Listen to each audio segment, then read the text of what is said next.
Sambara goli mazapata bila koli kobo. Sambara goli mazapata vraiment beau sabone. Sambara goli mazapata bila koli kobo. Sambara goli mazapata MGTV.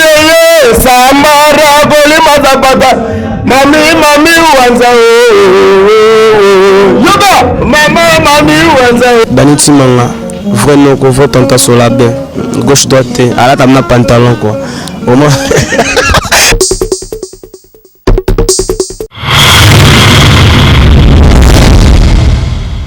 MJTV vitesse wapi abonnez-vous.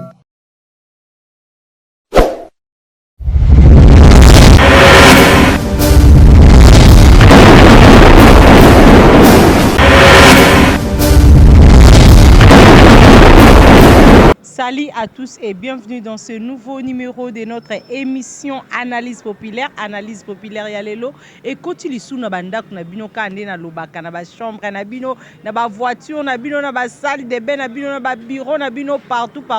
Analyse populaire Yalelo et continue na bandak na bino. Analyse populaire na biso ezaka beaucoup plus pona kobeta masolo ya ba actualité ya makambo eza koleka na ville ya Kinshasa na Congo partout même na Europe na Asie na Amérique partout donc tozaka wana tozaka mpona kopesa bino le meilleur ya biso parce que biso na MJ télévision bonzambe toujours mami wanja yemoko azana vraiment pona ko encadrer biso voilà no ba émission beauté sans pour autant na pesa ba mbote na nga ba joyeux anniversaire na papa Misha parce que moi mobimba ya me eza nango moi ya papa Misha de Paris motema ya la première dame d'Orléans madame Mami Wanja motema ya papa Misha bisiko zalimbo tebele ba big salutation na yemoko Jogo Rigen Chipamba Eboulema bambote bisiko zali bambote na Aline transfert na France bambote et puis merci na bilili kitoko laisse bomona image kitoko boye eza grâce à emoko lipasa babi a filmane na matanga te a filmale pese wapte na basimanda kute donc ye pe ata bomona ba clip kitoko ezoleka bomona ba nsonzinga kitoko kuna poto botala ngo et ane grâce à lipasa ye vraiment de mikolo a simbi ba image na MJ télévision. Sans plus tarder, très chers internautes, so banasco analyse populaire na biso lelo beaucoup plus tobeta li solo ya disque d'or, ma solo ya disque de platine, tobeta ma solo ya concert ya Fally Ipupa ya U Arena, tobeta peso li solo ya Koffi Olomide ya U Arena parce que Koffi Olomide abi akozala le premier artiste musicien congolais ya ko se produire na U Arena de Paris à travers émission Oyo. Ndebo kozwa vraiment ba détail si c'est vrai ou faux Koffi Olomide a se produire na U Arena de Paris. Voilà lelo vraiment to kobeta li solo ya disque d'or, disque de platine, bande ko belé ba se poser ba question disque d'or ngo bazwa kango ndenge nini pozwa ngo fo boma mutu il faut simba kisi bongo disque de platine eza nini po bande omsuba okeka ke non Fally Ipupa zui disque de platine. Jusque là ba te ce qui disque de platine wana eza nini ndemo utatunga bi ma Sylvie disque de platine et ba disque akala wana ezaka wana non donc toza la différence entre disque d'or na disque de platine.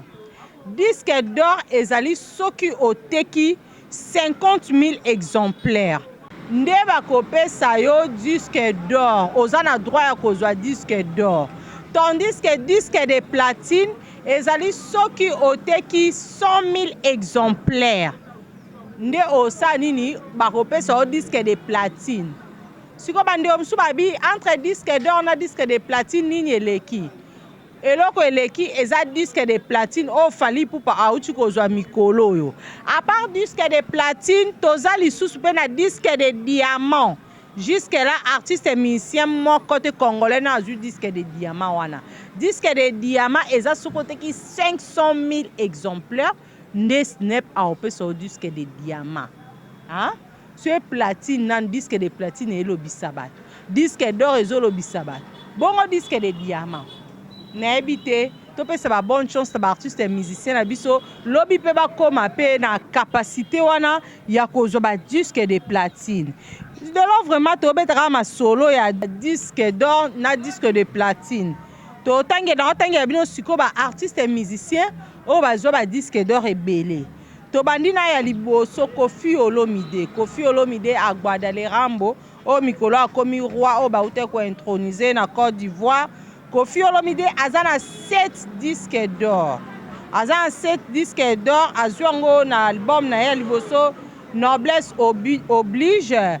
Disque d'or mosusu azwaki na album V12 aye kozwa na album na ye lua mpe susu disque d'or na droit de veto su azwi disque d'or na attentat Koffi Olomide azwi su disque d'or na Efrakatale Rambo azwaki su disque d'or et puis na bord ezanga kombo le quadre couramment ayebe su na ko obtenir disque d'or na ye.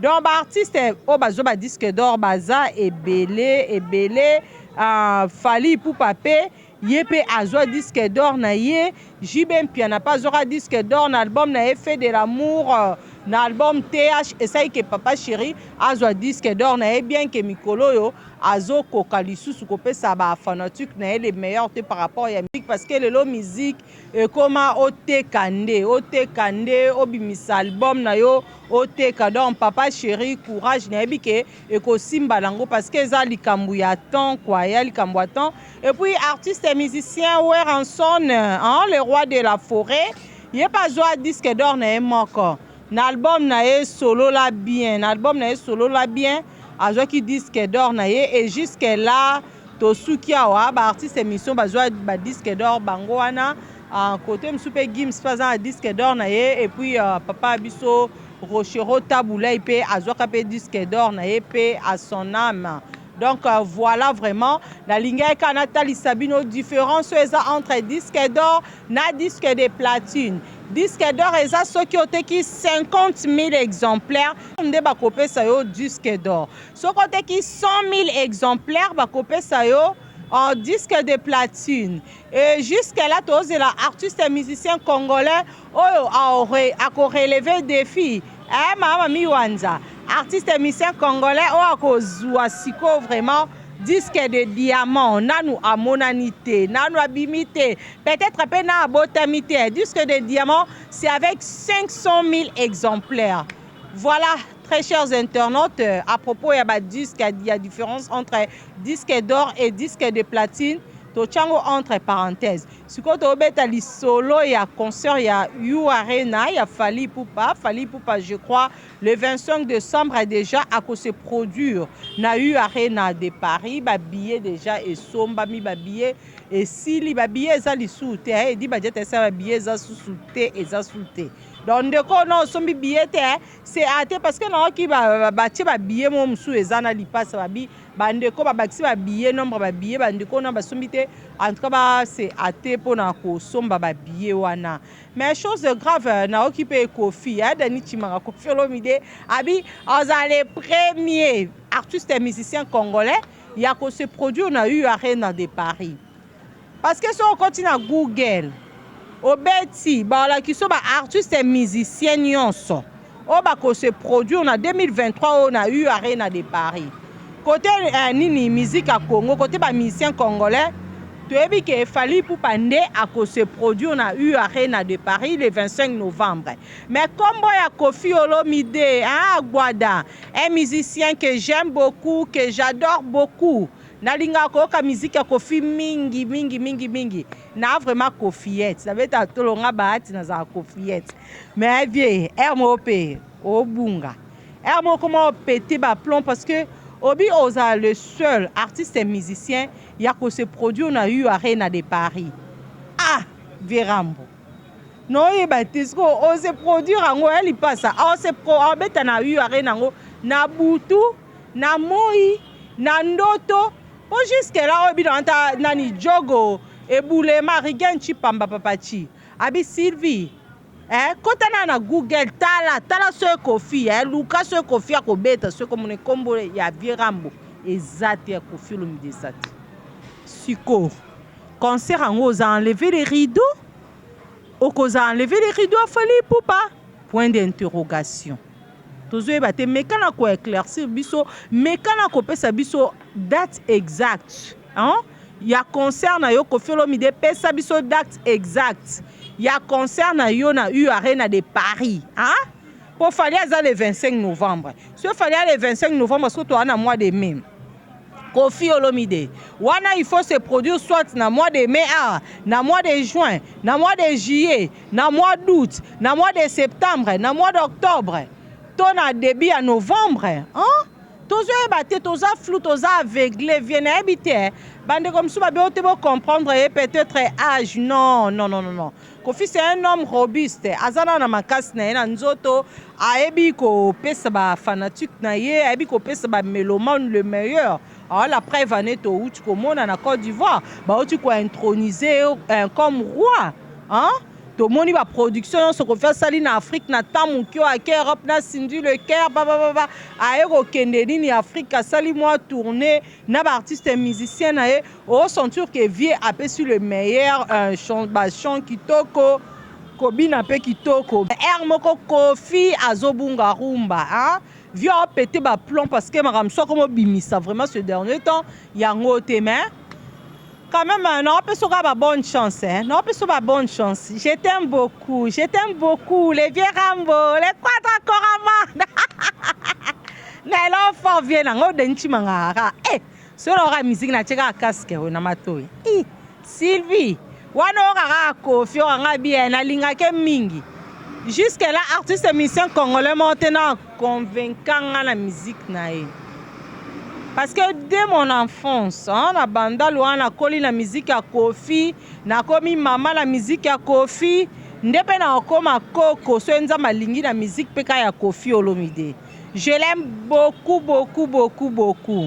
mais souci dans les années na yeba Koffi Olomide U Arena kobeta na ndoto okobeta ngona butu okobeta ngona kindoki ezo eba na temeka ko ebisa biso parce que biso to ebika fali pour artiste musicien moko o akobeta le 25 novembre na U Arena de Paris dis pas ça to beta pe souli solo masamba débat stade masamba débat Kalaté, je crois les 27 ça déjà Fally Ipupa à cause se produire. C'est un artiste qui fait la fierté de la musique congolaise. Et Mami Wanja. Et mon musique est singapé parce que un artiste musicien, le roi Fally Ipupa, et cause un artiste musicien, le roi Ferregola, au le 24 juin à cause se produire dans stade des Martyrs, bien que Barimer Ezali bande ko ba concert il y a Ferregola doute, bazo ba que Ferregola cause se produire parce que Ferregola c'est un artiste musicien incompétent. Ferregola jusque là tozo mona panneau publicitaire mon côté tozo mona banderole te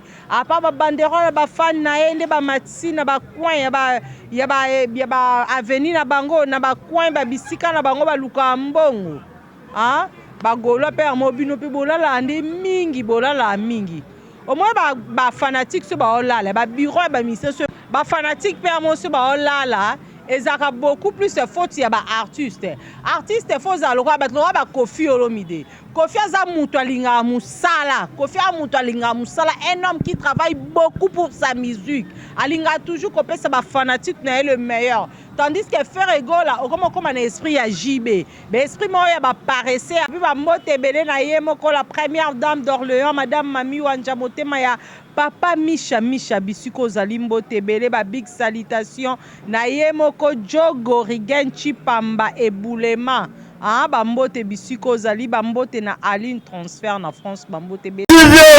Sambara Golima Zapata bila kolikobo Sambara Golima Zapata vraiment beau sabone Sambara Golima Zapata bila kolikobo Sambara Golima Zapata MGTV Sambara Golima Zapata Mami Wanza Yoga Mami Wanza Baniti Manga vraiment qu'on vote en sur la baie gauche droite à la table pantalon quoi au moins